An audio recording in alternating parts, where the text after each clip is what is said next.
ఎన్ని ఆంక్షలు విధించినా అక్రమ కేసులు బనాయించినా మీ తాటాకు చప్పుళ్లకు భయపడేది లేదని నిరంతరం ప్రశ్నిస్తూనే ఉంటారని బీజేపీ రాష్ట్ర నాయకులు కంది శ్రీనివాసరెడ్డి అన్నారు.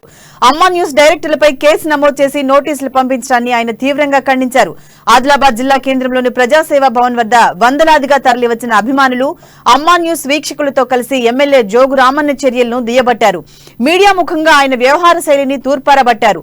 రాజకీయంగా తనను ఎదుర్కొనే దమ్ము లేక రాజకీయాలతో ఎలాంటి సంబంధం లేని సాదా సీదా రైతు అయినటువంటి తన తండ్రితో పాటు తల్లిపై తన ఆత్మీయులపై అక్రమంగా కేసులు బనాయించడం ఎంతవరకు సమంజసమని ప్రశ్నించారు. ప్రజల్లో తనకు వస్తున్న ఆదరణను చూసి ఓర్వలేకనే రాజకీయంగా ఢీకొట్టలేకనే జోగురామన్న ఆయన కుమారులు కక్షపూరితంగా వ్యవహరిస్తున్నారని అక్కసి వెళ్లగక్కుతున్నారని తీవ్రస్థాయిలో మండిపడ్డారు. ఇన్నాళ్లు ప్రశ్నించే గొంతుకు లేకనే నీ ఆటలు సాగాయని అన్నారు. మీడియా స్వేచ్ఛను హరించే విధంగా కేసులు పెట్టడం నీకే చెల్లిందంటూ ధ్వజమెత్తారు. ప్రజలు అన్ని గమనిస్తున్నారని నీ అవినీతి పాలనకు చరమగీతం పాడే రోజులు దగ్గర పడ్డాయని నిన్ను ఇంటికి సాగనంపే సమయం ఆసన్నమైందని జోస్యం చెప్పారు.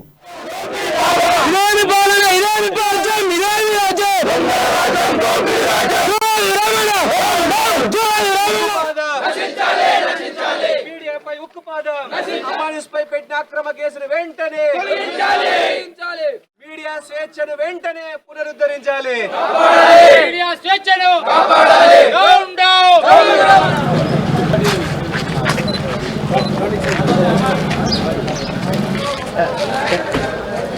ఇష్టరెడ్డి ఇష్టబా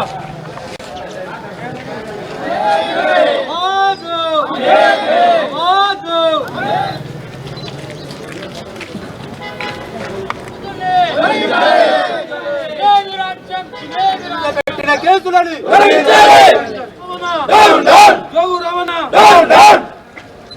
ఇదే మీ రాజ్యం, ఇదే మీ రాజ్యం, దొంగల రాజ్యం, దోపిడీ రాజ్యం, ఇదే మీ రాజ్యం, ఇదే మీ రాజ్యం, దొంగల రాజ్యం, దోపిడీ రాజ్యం, నాయకత్వం వర్ధిల్లాలి, నాయకత్వం వర్ధిల్లాలి. ఆదిలాబాద్ ఎమ్మెల్యే జోగు రామన్న గారు నాకు వస్తున్నటువంటి ప్రజల్లో వస్తున్నటువంటి ఆదరణని తట్టుకోలేక ఆయనకు బర్దాష్ కాక నన్ను రాజకీయంగా ఎదుర్కోలేక ఈ ఎమ్మెల్యే జోగురామన్న కుట్రలకు తెరలేపిండు. ఈరోజు 65 సంవత్సరాలకు పైగా వయసున్నటువంటి నా తండ్రిని చేను చెట్టు ఎద్దు వ్యవసాయం తప్ప నా తల్లిదండ్రులకి ఇంకో ముచ్చట తెలియదు. వాళ్ళకు రాజకీయాలతో సంబంధం లేదు. అటువంటి వ్యక్తిని జోగురామన్న గారి కంటే వయసులో పెద్దవాడైనటువంటి నా తండ్రిని ఏనాడు పోలీస్ స్టేషన్ గడప కూడా నొక్కని నా తండ్రిని ఈరోజు ఒక అక్రమ కేసులో, ఒక ఫేక్ నకిలీ కేసులో బనాయించి నా తండ్రిని పోలీస్ స్టేషన్ నెట్లెక్కిస్తున్నాడు. నన్ను రాజకీయంగా ఎదుర్కోండి జోగురామన్న గారు, మీకు 100 కేసులు నా మీద పెట్టండి, నన్ను 100 సార్లు జైలుకు పంపించండి. నేను ఆదిలాబాద్ ప్రజల కోసం 100 సార్లు జైలుకు పోయడానికి కూడా సిద్ధమే. మీ తాటాకు చప్పుళ్లకు భయపడేటువంటి వ్యక్తి కాదు కంది శ్రీనివాసరెడ్డి. నేనేం ప్రశ్నించిన ఆదిలాబాద్కు కంది శ్రీనివాసరెడ్డి రావడానికంటే ముందు అసలు జోగు రామన్నని ఆదిలాబాద్లో ప్రశ్నించేవాడు ఉండేనా? ఎవరైనా ప్రశ్నించే వాళ్ళు ఉండేనా? జోగు రామన్నని కనీసం అడిగేవాళ్ళు కూడా ఉండేనా? జోగు రామన్నని గిదేంద్ర రామన్న గిట్లా చేస్తున్నావు, గిన్ని పైసలు తింటున్నావు, గిన్ని అవినీతి అక్రమాలు చేస్తున్నావు అని అడిగేవాడు కూడా లేడు ఆదిలాబాద్లో. నేను వచ్చిన తర్వాతనే ఏడాదిన్నర కిందటి నుంచి 1.5 సంవత్సరం నుంచి నేను వచ్చిన తర్వాతనే జోగు రామన్నని ఆదిలాబాద్లో ప్రశ్నించడం మొదలైంది. ఆ ప్రశ్నకు సమాధానాలు చెప్పకుండా కంది శ్రీనివాసరెడ్డికి ప్రజల్లో రోజు రోజుకి గ్రాఫ్ పెరుగుతుంటే తట్టుకోలేక ఈ జోగు రామన్న కుట్రలకు తెరలేపిండు, నకిలీ కేసులు బనాయించడం మొదలుపెట్టాడు.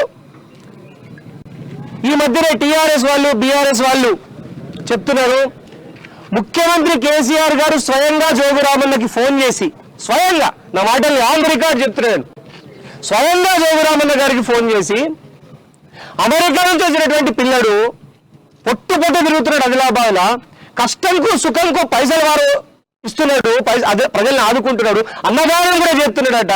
నువ్వు 4 సార్లు గెలిచినావు జోగురామన్న, నీకు సోయినగా? నువ్వు పార్టీ అభివృద్ధి కోసం కష్టపడతలేవు, నీ గ్రాఫ్ మొత్తం పడిపోయింది జోగురామన్న అని అన్నాడట. టీఆర్ఎస్ వాళ్ళే వచ్చి మాకు చెప్తున్నాడు.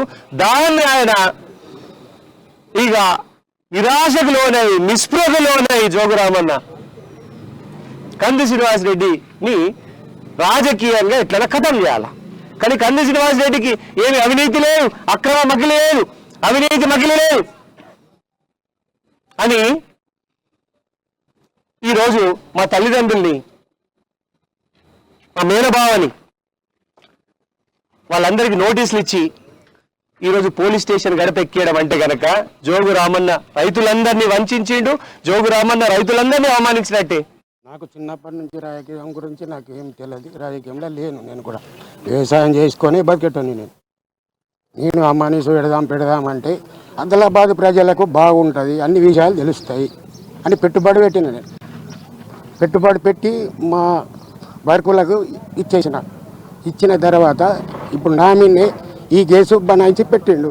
ఎందుకోసం పెట్టిండు? ఆయన నేను తిట్టలేదు, ఆయన నేతో మాట్లాడలేదు, ఆయన సభకు పోలేదు, పైన ఇంటికి పోయి నేను ఏం మాట్లాడలేదు. ఎందుకు పెట్టిండు? ప్రజల కోసం మంచిగా జరుగుతుంటే పైసలు ఖర్చు పెట్టినాం, లేకుంటే మేము ఎందుకు ఖర్చు పెడతాం? అదే ప్రజలు వెనుక పడ్డారు కాబట్టి ఈ ప్రశ్న దీన్ని స్టార్ట్ చేసినాం. మార్కెట్ యార్డులో జరిగినటువంటి గొడవను జీన్స్ ప్యాంటు వేసుకున్న వ్యక్తులు రైతులు కాదని ఏలన వేసి మాట్లాడినటువంటి సందర్భం ఉంది. అంటే జీన్స్ ప్యాంటు వేసుకున్నటువంటి వ్యక్తులు రైతులు గారు అని ఏలన వేసి మాట్లాడినరు.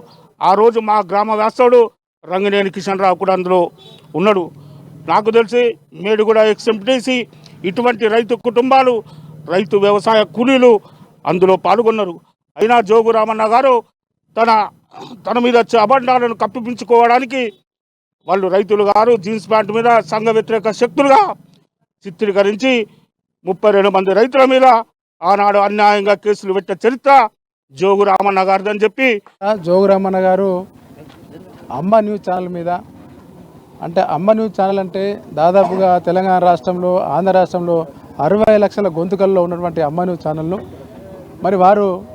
మరి ఎందుకో మరి అంత కుట్ర ఎందుకో, అంత కోపం ఎందుకో తెలియదు. కానీ ఏదైనా ఉంటే మరి దానికి సంబంధించినటువంటి మరి ఆ అమెరికా నుంచి ఆదిలాబాద్ వస్తే నీకెందుకో మరి కోపం తెలియదు. కానీ ప్రజల లోపల వస్తున్న ఆదరణను కంది శ్రీనివాస్ రెడ్డి గారి యొక్క ఆదరణకు గురైతే మరి ఎందుకు మరి ఆవేదన పడుతున్నావో నాకు అర్థమైతే లేదు. ఈరోజు ఏదైతే ఆదిలాబాద్ జిల్లాకు అమ్మ న్యూస్ ఛానల్ అనేది మరి చుట్టారా ఉన్నటువంటి ఆదివాసీ ప్రాంతాలలో మరి సామాన్య ప్రజల వద్ద ఆ ఛానల్ అనేది తిరుగుతూ ఉంది. కాబట్టి ఇక్కడ వీరు రాజకీయ పరంగా మరి సామాన్య మనుషులను కూడా అవమానం చేస్తూ, అన్యాయంగా చేస్తూ, దోపిడీలుగా చేస్తూ వీళ్ళు వస్తున్నారు. కాబట్టి ఈ ఛానల్ అనేది, అమ్మ న్యూస్ ఛానల్ అనేది బయటకు వచ్చేసింది. కాబట్టి ఎక్కడ మా అవినీతి బయట వస్తుందన్న ఉద్దేశంతో మరి అమ్మ న్యూస్ ఛానళ్ళ మీద మరి అబాండాలు లేకుండా, అభం శుభం లేకుండా వాళ్ళ అబాండాలు మోపడం సరైనది కాదని మేము భావిస్తున్నాం.